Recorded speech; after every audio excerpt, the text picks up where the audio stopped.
الحمدللہ رب العالمین والصلاة والسلام علی خاتم النبیین اما بعد فاعوذ باللہ من الشیطان اللعین الرجیم بسم اللہ الرحمن الرحیم۔ تمام سامعین سامعات متوجہین متوجہات ملائکہ صالحین ارواح طیبات تمام سننے والوں کو السلام علیکم ورحمۃ اللہ۔ سامعین محترم، جیسے کہ آپ کو معلوم ہے ہم آپ کی خدمت میں ہر ہفتے اپنا یہ پروگرام درس دین لے کر حاضر ہوتے ہیں۔ اس پروگرام میں ہم اپنے شیخ محترم جناب سید محمد اطہر علی ہاشمی مدظ اللہ العالی کی انتہائی پیاری تصنیف میرا پیارا دین اسلام سے ایک موضوع لے کر آپ کی خدمت میں اس سے متعلق شرعی احکامات بیان کرنے کی اسارت حاصل کرتے ہیں۔ گزشتہ ہفتے ہم نے نماز کی سنتیں آپ کی خدمت میں بیان کی تھیں، تو اسی سلسلے کو اب جاری رکھتے ہوئے ہم اس ہفتے آپ کی خدمت میں نماز کے مستحبات کا بیان اور اس کے متعلق جو ضروری مستحبات ہیں نماز کے، وہ انشاءاللہ آپ کی خدمت میں پیش کریں گے۔ نماز کی سنتوں کا بیان ہم نے گزشتہ ہفتے آپ کی خدمت میں پیش کیا تھا۔ ایک اس سے متعلق ضروری مسئلہ آپ کی خدمت میں بیان کرنا ضروری ہے، اور وہ یہ کہ نماز کی سنتیں اگر چھوٹ جائیں تو ان کا کیا شرعی حکم ہے۔ یہ ایک شرعی مسئلہ جو ہے یہ بیان کرنا ضروری ہے کہ نماز کی سنتیں اگر چھوٹ جائیں تو اس کا شرعی حکم کیا ہے۔ یاد رکھیے، نماز کی سنتیں وہ افعال ہیں کہ جن سے نماز کامل ترین ہو جاتی ہے۔ فرائض اور واجبات جب مکمل ہو جاتے ہیں تو نماز کے نقائص نکل گئے، اور جب سنتیں ادا کر لیں تو وہ نماز کامل ترین ہو گئی۔ لہٰذا نماز کو کامل ترین بنانے کے لیے انہیں بجا لانا ضروری ہے۔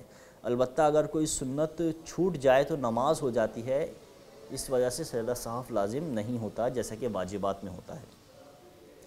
جبکہ نماز کے مستحبات کیا ہیں؟ نماز کے مستحبات یہ ہیں کہ وہ کام جو نماز کو بہت زیادہ خوبصورت اور قیمتی بناتے ہیں، انہیں کرنا اس لیے ضروری ہے کہ نماز میں بہت زیادہ خوبصورتی پیدا ہوتی ہے اور انہیں ادا بھی کرنا چاہیے، مگر ان کے رہ جانے سے سجدہ سہو لازم نہیں ہوگا اور نماز کی ادائیگی پر بھی کوئی فرق نہیں پڑے گا، نماز ادا ہو جائے گی۔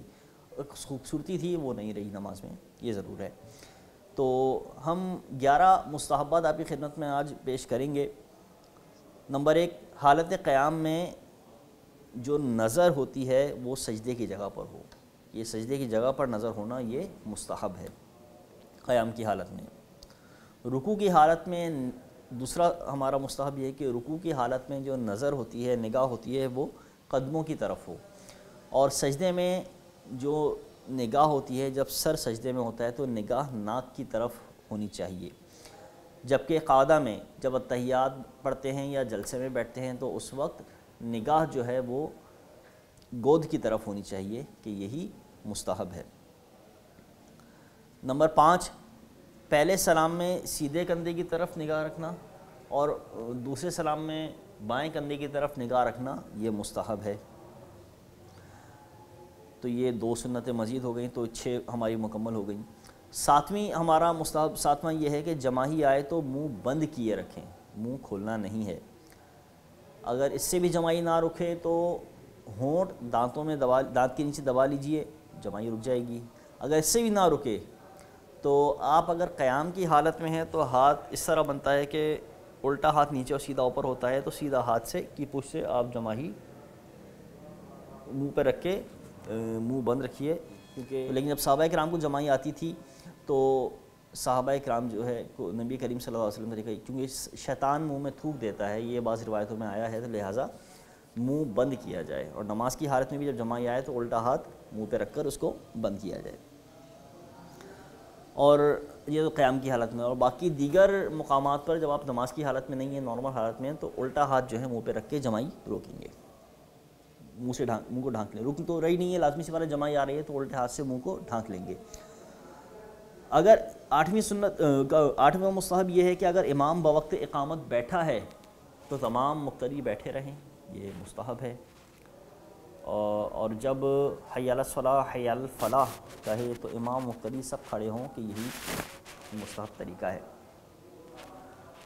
لیکن اگر تکبیر کہتے وقت امام ہی کھڑا ہے پہلے، اور تو اب مقتدی بیٹھے نہیں رہیں گے، بلکہ امام کی تعظیم میں تمام مقتدی کھڑے ہو جائیں گے، تو کھڑے ہو کر ہی اقامت سنی جائے گی، کہ یہی سنت طریقہ ہے نبی کریم صلی اللہ علیہ وسلم کا، کہ نبی کریم صلی اللہ علیہ وسلم ایسا ہوتا رہا کہ اگر اقامت کہی جا رہی ہوتی تھی اور نبی کریم صلی اللہ علیہ وسلم اس دوران اقامت کی ابتدا میں اگر تشریف لاتے تو صحابہ کرام آپ کو دیکھ کر کھڑے ہو جاتے تھے. تو جیسی حالت امام کی ہوگی مقتدی اس کی پیروی کریں گے کہ امام اگر کھڑا ہے تو اقامت کسی بھی مقام پر ہو، شروع میں ہو، بیچ میں ہو یا آخر میں ہو، مقتدی بھی کھڑے ہو جائیں گے. اور اگر امام بیٹھا ہے، اقامت شروع ہو گئی تو مقتدی بھی بیٹھے رہیں گے. اور سب کے لیے سنت یہ ہے کہ امام و مقتدی کے لیے حی علی الصلاۃ حی علی الفلاح پر کھڑے ہوں گے. تو لہٰذا اسی طریقہ کار کو فالو کیا جائے، یہی سنت طریقہ ہے. نویں سنت یہ ہے کہ دونوں پنجوں کے درمیان 4 انگل کا فاصلہ ہونا، یہ مستحب. نواں مستحب یہ ہے کہ دونوں پنجوں کے درمیان 4 انگل کا فاصلہ ہونا. 10واں مستحب یہ ہے کہ مقتدی کا امام کے ساتھ نماز شروع کرنا. حتی الامکان اگر مقتدی جو ہے وہ جیسے ہی کیا نام ہے آیا امام نماز شروع کر رہا ہے تو مقتدی کو بھی چاہیے فوراً ہی شامل ہو جائے، اب انتظار نہ کرے، فوراً ہی نماز شروع کر دے.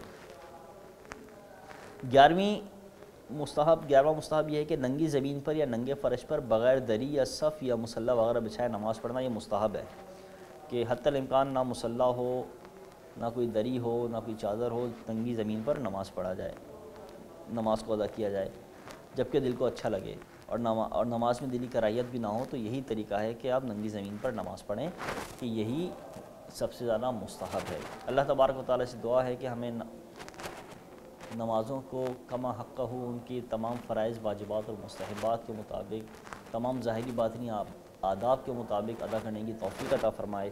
آمین بجاہ النبی الامین صلی اللہ علیہ وسلم.